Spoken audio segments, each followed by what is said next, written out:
आजा आजा आजा।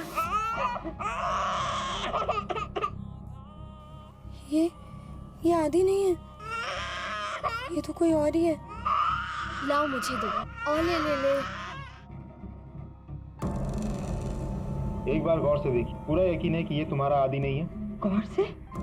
आदि का चेहरा 24 घंटे मेरी आंखों के सामने रहता है। गौर से? आप क्यों नहीं ढूंढते उसे? देखिए, हम अपनी तरफ से पूरी कोशिश कर रहे हैं। नहीं कर रहे। आप लोग कोशिश नहीं कर रहे। मैं 2 दिन से आप लोगों को बोल रही हूँ कि प्रमोद को ढूंढिए, आदि उसी के पास है। प्रमोद मिल जाएगा तो आदि भी मिल जाएगा। हाँ बेटा, शांत हो जा बस। अच्छा, एक बात बताइए, इनको अपने पति पे क्यों शक है? दोनों में झगड़े होते रहते थे। फाइनली ज्योति उसका घर छोड़कर चली आई। हो सकता है इसी गुस्से में। बेटा, एक और नासिक में मिला एक लावारिस नवजात बच्चा, और दूसरी ओर मुंबई में अपने बच्चे को ढूंढती व्याकुल और बेहाल ज्योति। ज्योति ने अपने ही पति पर उंगली उठाई थी। कहां था ज्योति का पति प्रमोद? क्या वाकई उसने ही अपने बच्चे को गायब किया था? और अगर हां, तो क्यों? अरे इतना लेट? इतने घंटों पहले तू मुंबई से चला था, क्या हुआ? माँ, इगतपुरी जाना पड़ा, कुछ सामान छोड़ना था। अच्छा सुन, हाथ मुंह धो के खाने पे बैठ जा, ठीक है? मैं फ्रेश होके आता हूँ।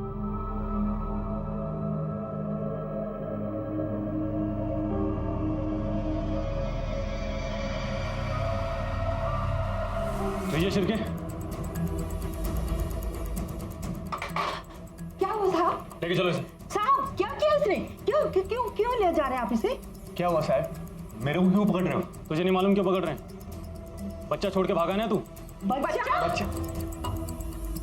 अब क्या हुआ? बोलती बंद हो गई तेरी?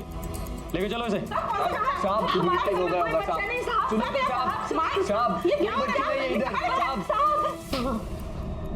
मैं किसी बच्चे को नहीं जानता साहब, मैंने कुछ नहीं किया है। झूठ बोल रहा है तू।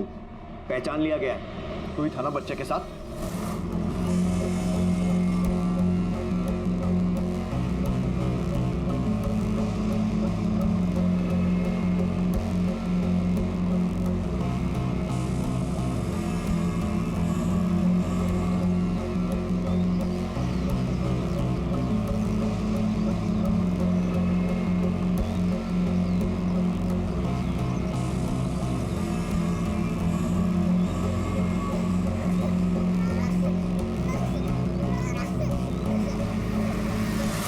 आदमी की मदद से स्केच बनवाया, तेरा स्केच, और ये तेरी गाड़ी का नंबर। अब तू जितना झूठ बोलेगा ना, उतना ही पिटेगा। हाँ साहब, मैं नहीं छोड़ा था, लेकिन इसमें मेरी कोई गलती नहीं है साहब। छक मार के मैंने उस औरत को लिफ्ट।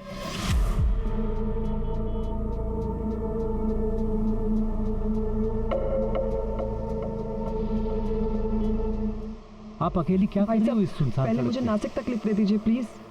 मेरी टैक्सी यहाँ पे खराब हो गई है। भाई साहब, मेरे लिए नहीं तो कम से कम मेरे बच्चे के लिए मुझे नासिक तक लिफ्ट दे दीजिए। इतनी धूप में से लेके मैं कहाँ खड़ी रहूंगी? प्लीज भाई साहब। ठीक है, बैठिए। शुक्रिया भाई साहब।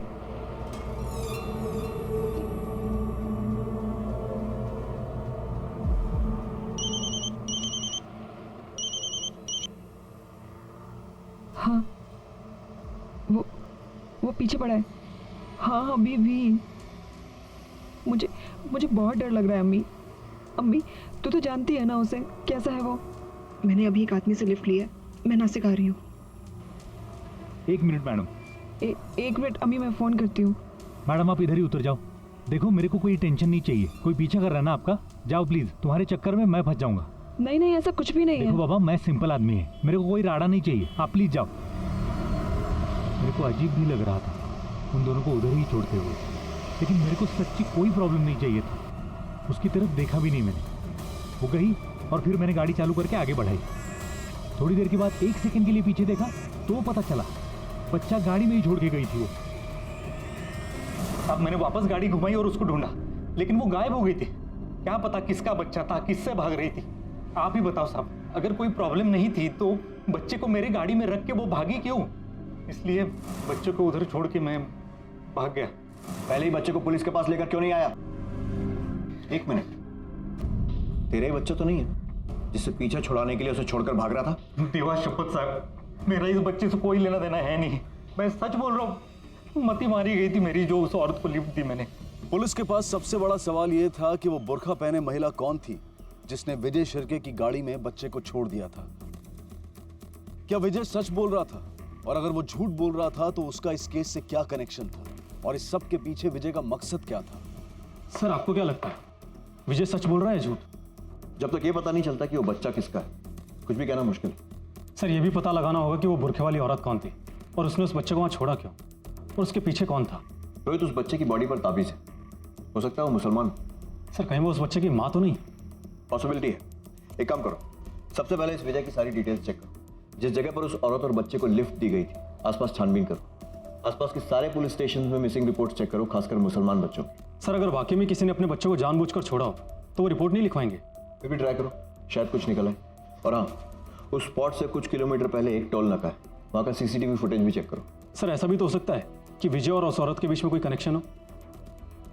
ये भी पॉसिबिलिटी हो सकती है, लेकिन जिस तरह उस औरत ने अपनी पहचान छुपा कर रखी, विजय भी वैसा कर सकता था। वो अपने को एक्सपोज करने का रिस्क क्यों लेगा? ठीक है सर, मैं जांच शुरू करवा देता हूँ। इस केस की शुरुआत इस गवाही से हुई थी कि विजय की गाड़ी में किसी बुर्का पहनी महिला ने बच्चा छोड़ दिया था, लेकिन इस केस के किसी भी सस्पेक्ट का मोबाइल लोकेशन उस हादसे से मैच नहीं कर रहा था। विजय के अनुसार उसने सिर्फ अपना फर्ज समझकर उस औरत और बच्चे की मदद की थी। क्या वाकई विजय गलत समय पर गलत जगह पर पाया गया एक शरीफ आदमी था, या फिर इस पूरे खेल को रचने वाला शातिर अपराधी?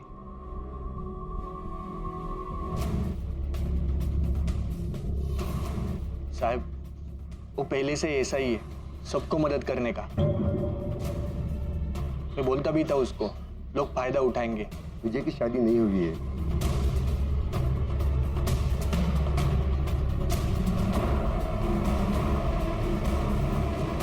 तुमने यहाँ किसी छोटे बच्चे को देखा था क्या?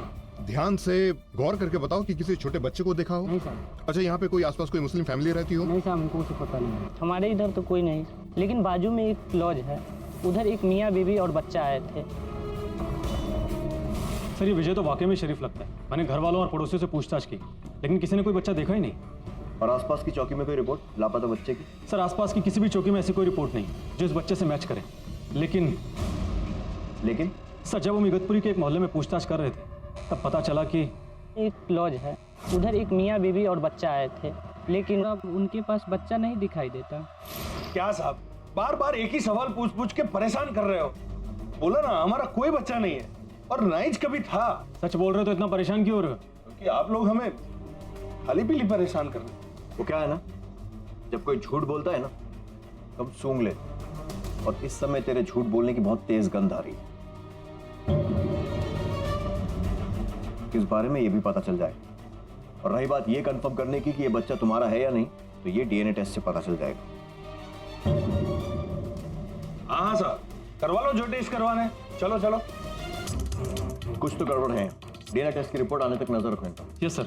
सर अगर ये बच्चा इनका नहीं निकला तो? अभी कुछ कह नहीं सकते रोहित। ये देखो, जिन कपड़ों में बच्चा मिला था मुंबई के किसी टेलर का लेबल है, साथ में एड्रेस भी है। हो सकता है कि उस बुर्के वाली औरत ने मुंबई से टैक्सी ली। इसका मतलब उसके माँ बाप मुंबई में हो सकते हैं? एग्जैक्टली। जितनी जल्दी हो सके इस टेलर से मिलो, मुंबई पुलिस से मेरी बात करवाओ और उनसे हेल्प लो। Okay sir.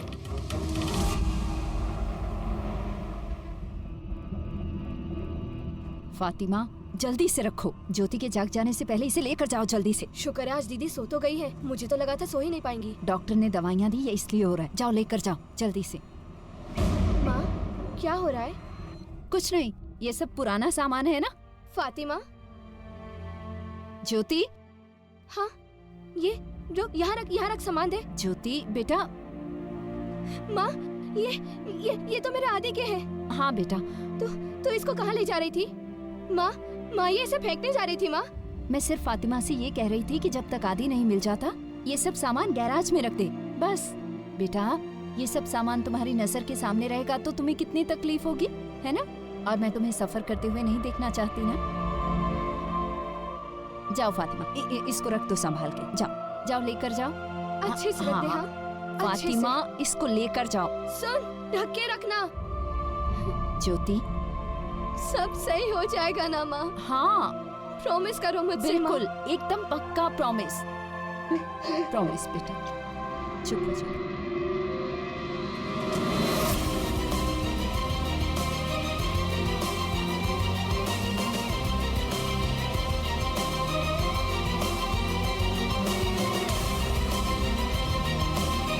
सुनिए। हाँ जी। ये कपड़ा आपकी दुकान से सिलवाया गया ना? सर मेरा दुकान में सिला हुआ है। फिर तो आप इस बच्चे को भी पहचानते होंगे।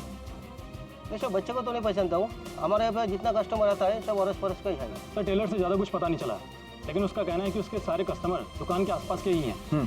ठीक है, वहाँ के और आसपास के सभी पुलिस स्टेशन में गुमशुदगी की रिपोर्ट चेक करो। यस सर, मैं ऑलरेडी लिस्ट बना चुका हूँ, वही प्लान कर रहा हूँ। ठीक है, मैं आज ही नासिक से मुंबई आता हूँ। Okay sir. एक केस है गुमशुदगी का, प्रायोरिटी पर है। माँ का कहना है कि बच्चे के बाप ही उसे उठाकर लेके गया। हम उसके पति को ढूंढने की कोशिश कर रहे हैं, लेकिन कोई आता पता नहीं है। क्या नाम है इस माँ का? ज्योति जिंदाल। आपके केस के बारे में पता चला? वहाँ नासिक में हमें एक खोया हुआ बच्चा मिला था। हम उसे यहाँ के एक एनजीओ में लेकर आए। देख लीजिए, शायद वही आपका खोया हुआ बेटा हो। वो यहाँ आ गया है। भगवान करे ये सच हो। ज्योति को हर बार निराश होना पड़ता है। उम्मीद करते हैं कि इस बार आपको निराश नहीं होना पड़ेगा। कमले सर, चलिए। मेरा आदि, आदि।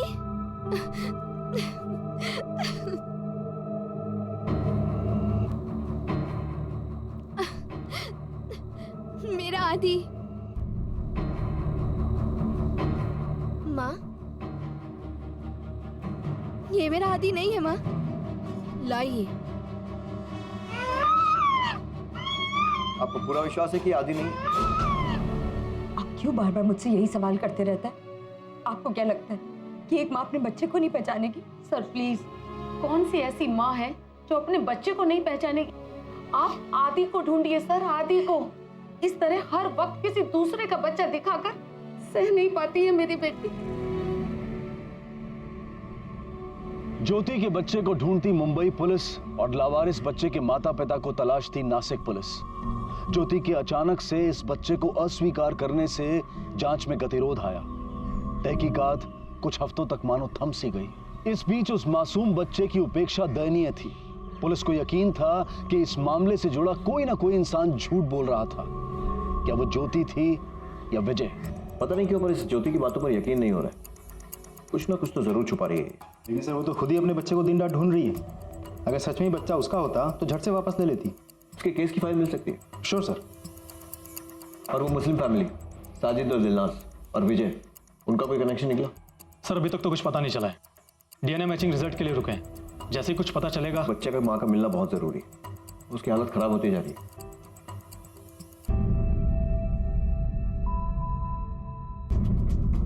ज्योति जिंदाल ससुराल बोईसर में है। अभी मायके शिफ्ट हुई है मुंबई में। पति के साथ प्रॉब्लम्स है सर। सर कहीं इन्हीं प्रॉब्लम्स के चलते पति ने इसलिए उस पर इल्जाम लगा रही है। जब तक उसका पति नहीं मिलता है ये बात साफ नहीं हो सकती। सर इस ज्योति का डीएनए टेस्ट करवा लेगा बच्चे से मैच करने के लिए। वो मैं हैंडल करता हूँ। तुम बोईसर पहुंचो, उसके पति के बारे में पूछता। Okay sir.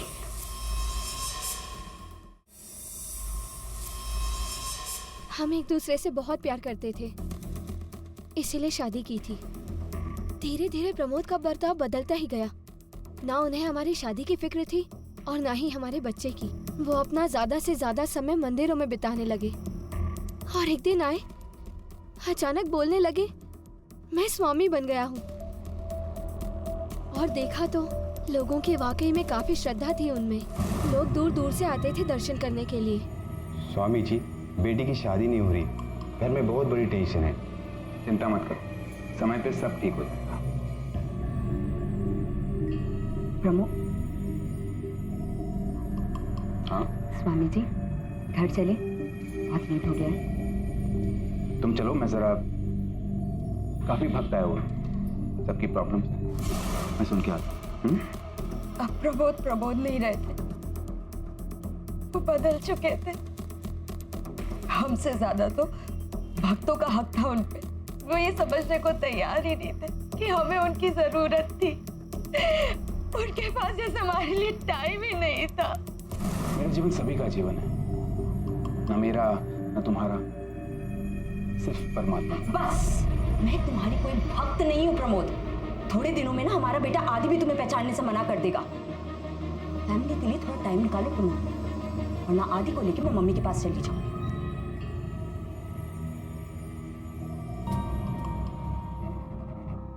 प्रमोद, प्रमोद, प्रमोद! आदि की कोई फोटो है? क्या? फोटो, आदि की फोटो चाहिए हमें। लेटेस्ट कोई फोटो नहीं है आपके पास? हाँ हाँ है, एक मिनट लाती हूँ।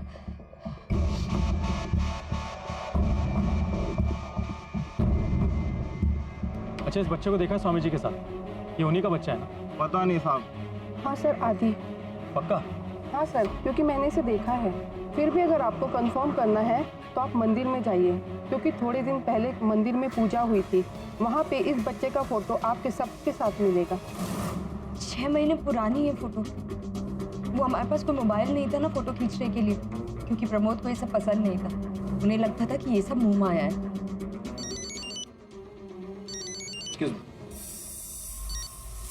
हाँ रोहित बोल। सर, बोईसर में बच्चे को क्लियरली कोई पहचान नहीं पा रहा है, लेकिन एक औरत ने कुछ हद तक पहचान लिया है।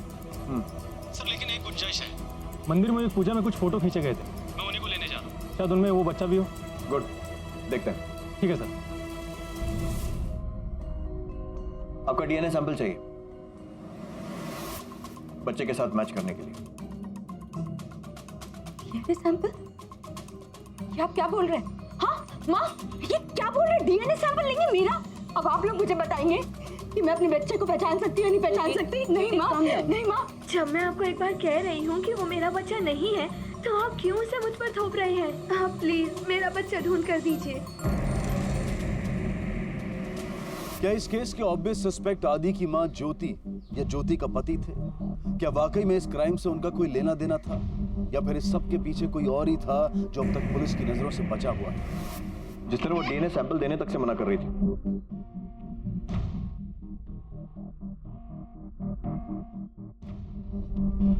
फिर भी दोनों कुछ ना कुछ तो जरूर छुपा रहे हैं। ऐसा कैसे हो सकता है कि उनके पास एक बच्चा था और एक दिन अचानक गायब हो गया? दोनों पर नजर रखो, बैकग्राउंड चेक करवाओ। और ये प्रमोद का कुछ पता चला? नहीं सर, बोईसर में किसी को नहीं पता कि वो कहाँ गए हैं। सर, बच्चे के पेरेंट्स को ढूंढ के निकालना बहुत जरूरी है। बच्चे की हालत दिन ब दिन खराब होती जा रही है। एक काम करो, पेपर में उसका फोटो छपवाओ, शायद कोई इसे पहचान ले। हमारे पास ज्यादा टाइम नहीं है। Okay sir. पता था मुझे एक ना एक दिन पकड़े जाएंगे। चुप, वरना एक तमाचा मारूंगा कि यहीं गिर जाएंगे। ये क्या लगा रखा है कि बार बार पकड़े जाएंगे पकड़े जाएंगे? हाँ, ये मगजमारी मेरे को ठीक नहीं लगती। सुन, कोई नहीं पकड़े जाएगा, क्योंकि डीएनए टेस्ट में अब हम पास हो गए। अब क्या पकड़े जाएंगे?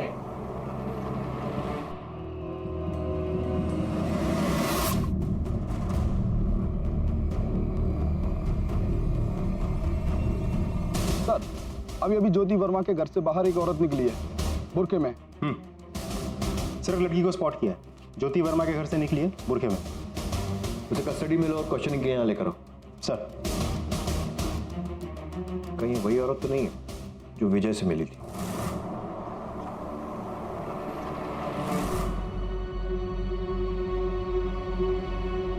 फातिमा शेख। लेकिन मैंने कुछ नहीं किया साहब, मैं तो सिर्फ काम करके। कुछ नहीं किया तो ये क्यों छिपा रही थी? माफ कर दो साहब, मेरे भी बच्चा है। स्पेशल खाना खरीदने वास्ते पैसे नहीं थे, इसलिए ले लिया। वैसे भी आदि बाबा तो अब आने वाला नहीं, हम मेम साहब इसे कचरे में फेंक देती, इसलिए मैंने सोचा कि मैं ही ले लूं। तुम्हें पक्का पता है कि आदि अब आने नहीं वाला है? हाँ, कैसे?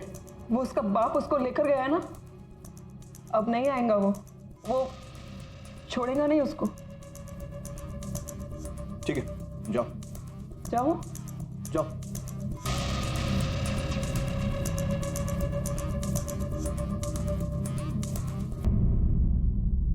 झूठ बोल रही है। पता करो क्या वाकई में इसके कोई बच्चा है। देखो, शायद कोई पैसे वैसे की टेंशन तो नहीं, डिटेल जानकारी निकालो। शायद पैसे के लालच में इसने बच्चा गायब करने में मदद की हो। Yes sir. मामला दिन ब दिन पेचीदा होता जा रहा था। ज्योति का पति प्रमोद और बेटा आदि दोनों लापता थे। किसी कारणवश ज्योति ये नहीं चाहती थी कि वो पुलिस को मिले लावारिस बच्चे की मां साबित हो। वहीं फातिमा का बर्ताव संदेहजनक था।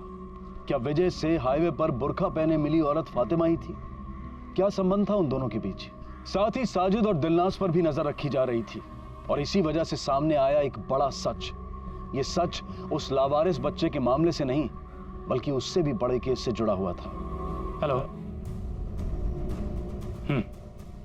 ठीक है, मेरे फोन के लिए रुकना। सर, केस में एक लीड मिली है। कौन से केस में? साजिद और दिलनाज के केस में। आपका अंदाजा सही था, वो वाकई हमसे कुछ छिपा रहे थे। नहीं साहब, सच बोल रहा हूं, हम लोगों ने कुछ नहीं किया साहब। तेरी पूरी हिस्ट्री हमारे पास, समझा ना? हाँ, झूठ बोलना बंद कर और सच बता। तेरी एक जगह से दूसरी जगह भटकने के पीछे राज क्या है? हाँ? नहीं सर। और तुम, तेरे पास तो बच्चा भी नहीं है, तो हर जगह डायपर क्यों खरीदती रहती है तू? वो भी 6 महीने से लेकर 12 महीने के बच्चे के लिए। तेरे बारे में ना हर जगह इंक्वायरी की हमने। कभी तू बच्चे के साथ दिखती है, कभी बिना बच्चे की। तू, तेरा क्या चल रहा है? तेरा बच्चा 12 महीने से बड़ा नहीं होता कभी? हाँ? तू क्या हो? बच्चा उठाते नहीं है साहब। नहीं साहब, हम बच्चा अगवा नहीं करते साहब। हम तो उन लोगों से बच्चे लेते हैं जिनको बच्चों से छुटकारा चाहिए होता है और उनको देते हैं जिनको चाहिए होता है साहब। हम तो लोगों की मदद ही करते हैं ना साहब।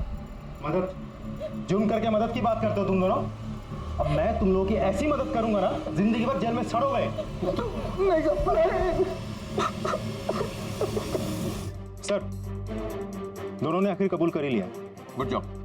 कहां से बच्चे उठाए और किस किस को बेचे, सारी इंफॉर्मेशन उगलवाओ दोनों से। बच्चे खरीदने वाले और बेचने वाले दोनों अपराधी हैं। बहुत बड़ा रैकेट है पर हमारे सामने अभी भी 2 अनसुलझे सवाल है। एक तो उस लावारिस बच्चे की पहचान और दूसरे ज्योति के बेटे आदित्य की खोज। सर, मुझे नहीं लगता दोनों केस आपस में जुड़े हैं। विजय और फातिमा के बीच भी कोई कनेक्शन नजर नहीं आ रहा। हमने विजय से पूछताछ की है लेकिन उसने फातिमा की आवाज़ ही नहीं पहचान। तो सर, मोस्टली बुरखे में जो औरत थी वो फातिमा नहीं थी। मुझे अभी भी पता नहीं क्यों लग रहा है कि ये बेटा ज्योति का ही है। हमें उसका डीएनए सैंपल हासिल करना ही होगा। अब एक ही जरिया बचा है, ज्योति के पति प्रमोद को ढूंढना, जल्द से जल्द। सर, हमने खबरियों के नेटवर्क को एक्टिव कर दिया, फोटोज भी सर्कुलेट कर दिया, खास करके मंदिर और धार्मिक जगहों पर। कुछ ना कुछ हाथ लग जाएगा सर। सलाम साहब। बोलो साहब को। वो पुणे से मेरे दोस्त का फोन आया था साहब। वो लोग ने अपने वो स्वामी प्रमोद को देखे लाए साहब। प्रवचन के वास्ते आया था साहब। प्रवचन कहाँ था? ठहरा कहाँ है? वो तो कल सुबह ही चला गया साहब। अभी तक तो घर पे पहुंच गया होगा। लेकिन सर, अगर वो पहुंचेगा तो हमारे कांस्टेबल्स हमें फोन करेंगे। उसके घर के आसपास कांस्टेबल्स तैनात हैं। कहीं वो ज्योति के घर तो नहीं गया? सर, ऐसा भी तो हो सकता है कि उसको शक हो गया कि ज्योति ने उस पर इल्जाम लगाया है, या शायद वो खुद किसी मुसीबत में।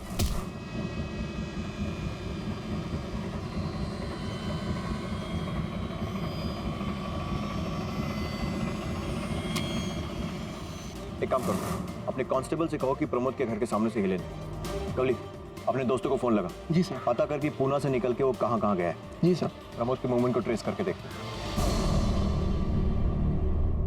माँ, आई एम सॉरी माँ। माँ प्लीज मुझसे बात करो। आप खुद बताओ, मैं ऐसे बिना कुछ कहे घर में कैसे बैठ सकती हूँ? प्रमोद से बात करना मुझे जरूरी लगा था। मुझे माफ कर दो माँ, प्लीज। I am sorry. हाथ छोड़ो मेरा। माँ प्लीज। सॉरी, दरवाजा खुला हुआ। नहीं, ऐसी कोई बात नहीं है सर। वो बस मैं थोड़ी डिस्टर्ब थी कि ज्योति फिर से वही गलती कर रही है, प्रमोद के पीछे बॉयसर तक जाने की। पंडित जी, मैं आपसे भीख मांगती हूँ, मुझे बता दीजिए प्रमोद का। बेटा, मुझे सच में नहीं पता। तो क्या उसने आपसे कांटेक्ट करने की कोशिश की है? कांटेक्ट? उसे ज्योति की क्या पड़ी है? वैसे हमें उसके बारे में खबर लगी।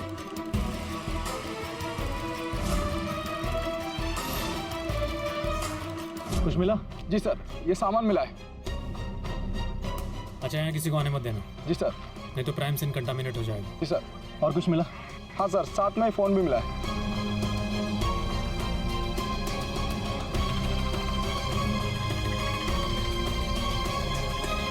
ये तो ज्योति की तस्वीर है।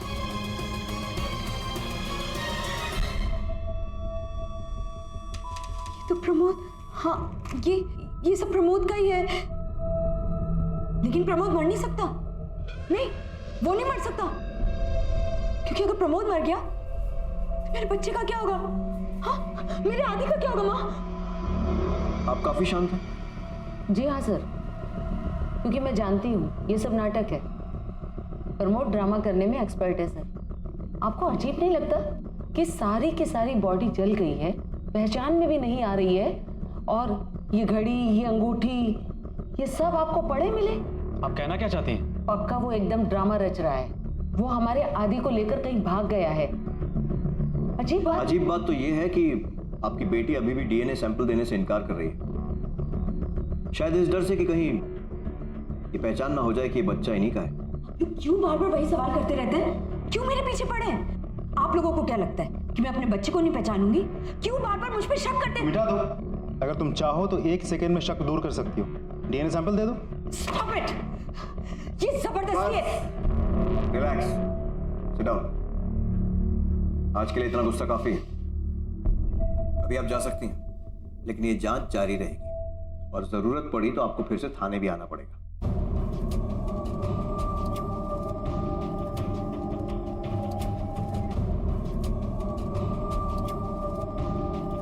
कोर्ट से डीएनए सैंपल कलेक्ट करने का ऑर्डर निकलवाओ। अब तो मुझे पक्का यकीन है कि ये ऐसी का बच्चा है। प्रमोद के पड़ोसी ने जिस फोटो के बारे में कहा था, जो कि मंदिर में खींची गई थी, उसमें उस बच्चे के होने की गुंजाइश है, राइट? क्या हुआ उसका? सर फोटो मंगवाए तो हैं, लेकिन क्या? इतना टाइम हो चुका है। पर्सनली वहां जाओ और वो फोटोग्राफ्स निकालो। Yes sir. इस ज्योति पर नजर रखो, इसके mobile phone records, landline records, सब कुछ निकालो। पता लगाओ ये और क्या क्या छुपा है। Okay sir. एक लावारिस नवजात बच्चा, फिर ज्योति का खोया बच्चा आदि, और अब एक हत्या। ये केस बेहद उलझ चुका था। पुलिस प्रमोद की हत्या की जांच में जुट गई। उनका सीधा शक ज्योति पर ही था, और इस शक की पुष्टि करने की प्रक्रिया में उन्हें वो बढ़त हासिल हुई जिसका उन्हें इंतजार था। सर, ज्योति की मां सही हो सकती है सर। मतलब प्रमोद ने अपना ही मर्डर स्टेज किया? यस सर, क्योंकि देखा जाए तो हमारे पास ऐसा कोई भी तरीका नहीं है जिससे ये साबित हो सके कि हमें जो बॉडी मिली है प्रमोद की ही हो। लेकिन कॉल रिकॉर्ड के हिसाब से जब प्रमोद का मर्डर हुआ था, ज्योति भी वही थी, बोईसर में। ज्योति फिर से वही गलती कर रही है, प्रमोद के पीछे बोईसर तक जाने की। हो सकता है मर्डर करने के बाद उसने हमें गुमराह करने के लिए जानबूझकर ये पति को ढूंढने का नाटक किया। सर फोटोज आ गए हैं। गुड।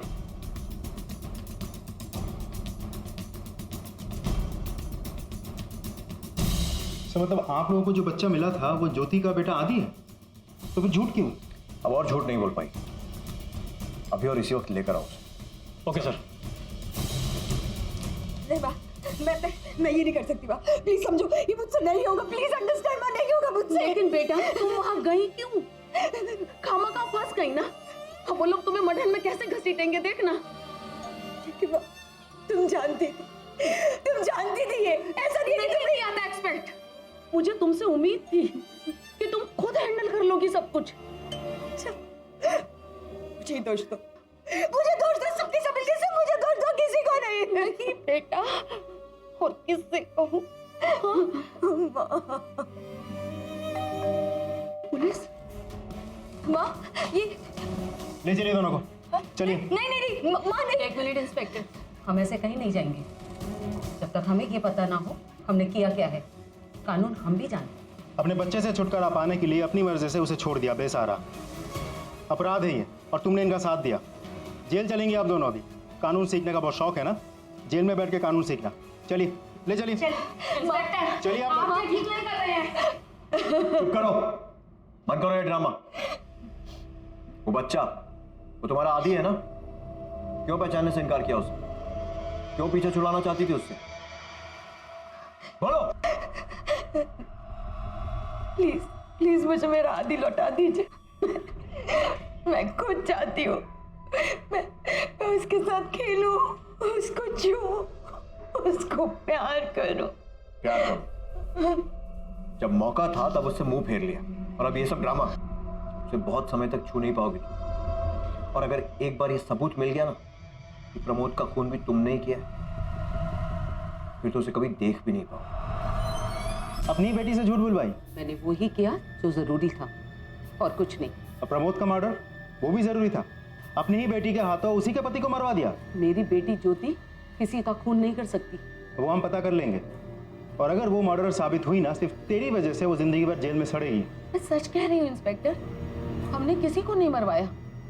मैं एक माँ हूँ, अपनी बेटी को इस हालत में नहीं देख पाती।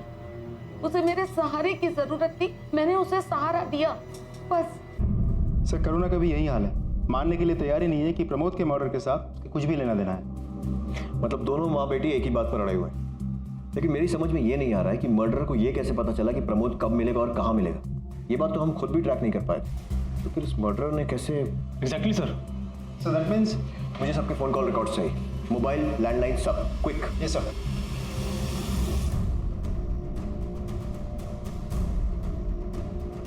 Sir call records.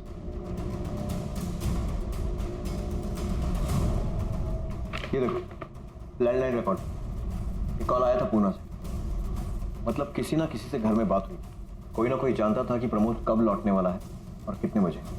सर ज्योति है उसकी माँ? नहीं, ज्योति तो पहले ही बॉयसर के लिए निकल गई प्रमोद को ढूंढने। सर इसका मतलब जब कॉल आया था तो ज्योति घर पे मौजूद थी ही नहीं, उसके माँ ने ही कॉल रिसीव किया होगा। प्लस जो कांस्टेबल्स घर के बाहर थे उन लोगों ने भी करुणा को बाहर जाते हुए नहीं देखा। सर कहीं ऐसा तो नहीं कि कॉन्ट्रैक्ट किलर है? ये देखो ज्योति के कॉल रिकॉर्ड्स एकदम क्लियर है, लेकिन करुणा के रिकॉर्ड्स में इस नंबर पर बार बार बात हुई। इनफैक्ट मर्डर वाले दिन भी इस नंबर से कॉल आया था और लैंडलाइन पर भी एक कॉल आया। पता करो किसका नंबर। सर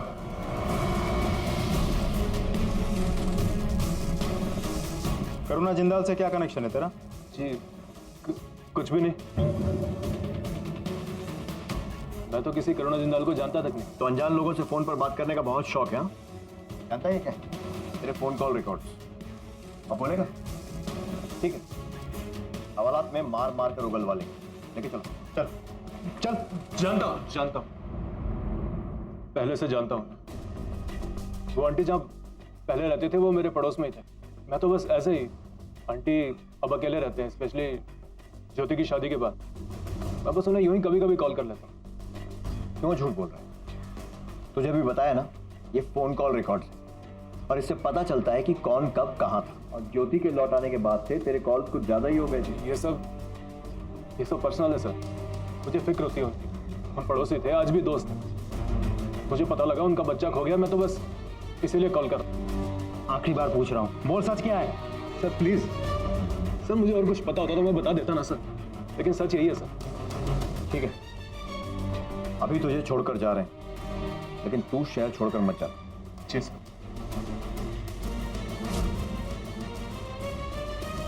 रोहित एक काम करो, करुणा और ज्योति से रिलेटेड इसकी जो भी डिटेल्स पता करवाओ, पूछताछ करो। जो कुछ भी ये बता रहा है वेरीफाई करो, और जो कुछ भी ये छिपा रहा है खोज निकालो। Okay sir. विजय की गाड़ी में बच्चा छोड़कर जाती है, क्योंकि शायद ज्योति हो सकती है। फिर ज्योति खुद पुलिस में अपने बच्चे की गुमशुदगी की रिपोर्ट लिखाती है,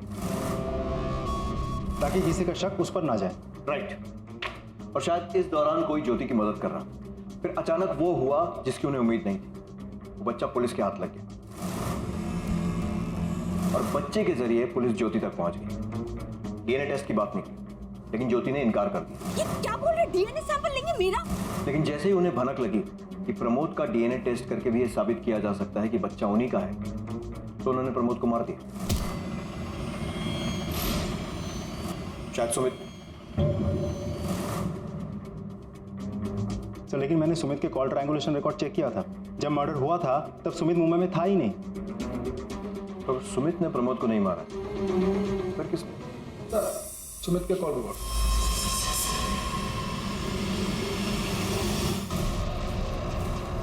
क्या हुआ सर? ये देखो, सुमित किसके कांटेक्ट में? पहले तो उसके कॉल रिकॉर्ड्स लेकर आओ और उसके बाद इसे घसीट कर। Yes sir.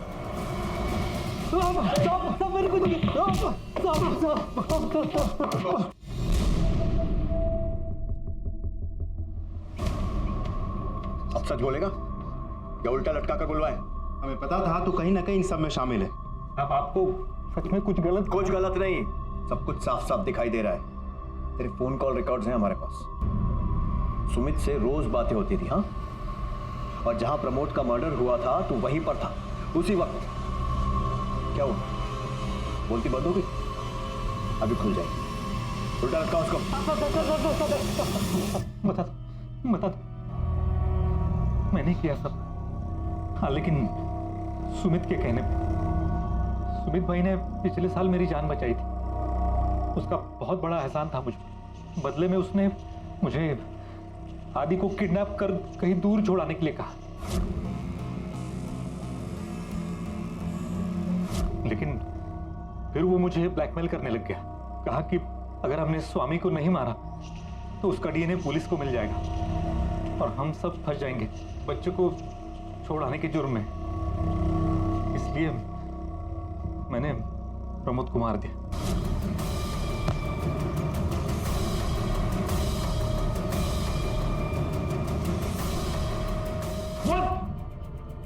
बोला मैंने विजय से सब कुछ करवाया था।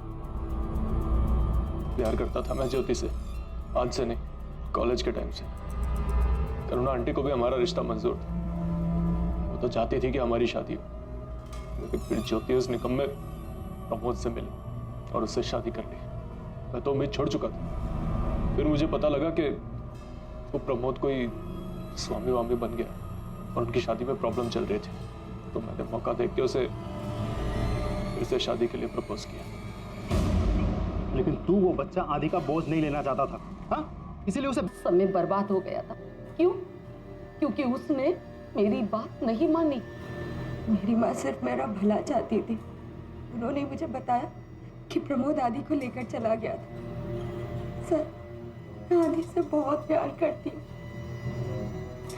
और प्रमोद से भी। बदल दिया उसने मेरी बेटी को, दूर कर दिया मुझसे। अब याद रखा मैंने इंस्पेक्टर, कुछ भी नहीं भूली थी मैं। जब हाईवे पे आपको आदि मिला तो मेरी मम्मा ने मुझे समझाया कि आप लोग आदि को मुझसे बेहतर जिंदगी दे सकते हैं, एक अच्छे अनाथालय में। मम्मा ने मुझे ये भी कहा कि एक बच्चे के साथ मुझे कोई नहीं अपनाएगा, सुमित भी नहीं। इसीलिए मैंने वो ही किया जो मेरी मम्मा ने कहा। मैं मारना नहीं चाहती थी उसे, बस अपनी बेटी को उससे दूर रखना चाहती थी। मेरी बेटी की जिंदगी में खुशियां आ जाएं, बस मैं इतना ही चाहती थी। खुशियां ज्योति की जिंदगी में या तुम्हारी? तुम्हें सिर्फ अपनी पड़ी है, किसी और की नहीं। इसीलिए तुम चाहती थी कि वो उसी लड़के से शादी करे जिसे तुमने चुना है। तुमने उसकी जिंदगी बर्बाद कर दी अपने स्वार्थ के लिए, अपने दिल में भरी हुई नफरत के लिए, अपने ईगो के लिए। बस इंस्पेक्टर, ऐसा कुछ भी मत बोलिए। जितना अपनी बेटी को मैं चाहती हूँ उतना कोई और नहीं चाहता। वो सिर्फ मेरा भला चाहती है। प्यार, कोई भी प्यार, चाहे वो माँ बेटे के बीच का ही प्यार क्यों ना हो, जब वो एक जुनून में तब्दील हो जाता है तो वो बहुत ही खतरनाक साबित हो सकता है। और बदकिस्मती से इस कहानी में भी इसी जुनून ने एक मासूम नवजात बच्चे का जीवन दांव पर लगा दिया। सिर्फ बच्चे को जन्म देने से ही माता पिता की जिम्मेदारी खत्म नहीं हो जाती, उसकी अच्छी परवरिश भी उन्हीं की ही जिम्मेदारी है। और करुणा और सुमित अपने स्वार्थ के लिए इस जिम्मेदारी से छुटकारा पाने की फिराक में थे। दुर्भाग्यवश कमजोर ज्योति ने उनके सामने घुटने टेक दिए। गलती प्रमोद की भी थी, जिसने आदि को जन्म तो दिया लेकिन उसे बड़ा करने में उसका कोई सहयोग नहीं था। इस मामले से जुड़े सभी गुनहगारों को सजा मिली, ज्योति को भी। फिर चाहे एक बार अपने बच्चे को खोकर ही सही, ज्योति को उसकी अहमियत समझ में आई। लेकिन हर किसी को ज्योति की तरह दूसरा मौका नहीं मिलता, खासकर उन्हें जो अपने बच्चों से छुटकारा पाने के लिए उन्हें त्याग देते हैं, बेच देते हैं या कभी कभी मार देते हैं। बाद में पछताने की बजाय अगर बच्चों को जन्म देने से पहले हम पूरी तरह से इस पर सोच विचार करके फैसला लें तो यह बेहतर होगा। हमारे बच्चे हमारा भविष्य हैं, नतीजन हमारे भविष्य की जिम्मेदारी हम पर ही है। इसकी यूं अवहेलना ना करें, उपेक्षा ना करें। इसी विचार के साथ अब मैं अनूप सोनी आपसे विदा लेता हूं। फिर मुलाकात होगी अगले एपिसोड में जुर्म की एक और कहानी के साथ।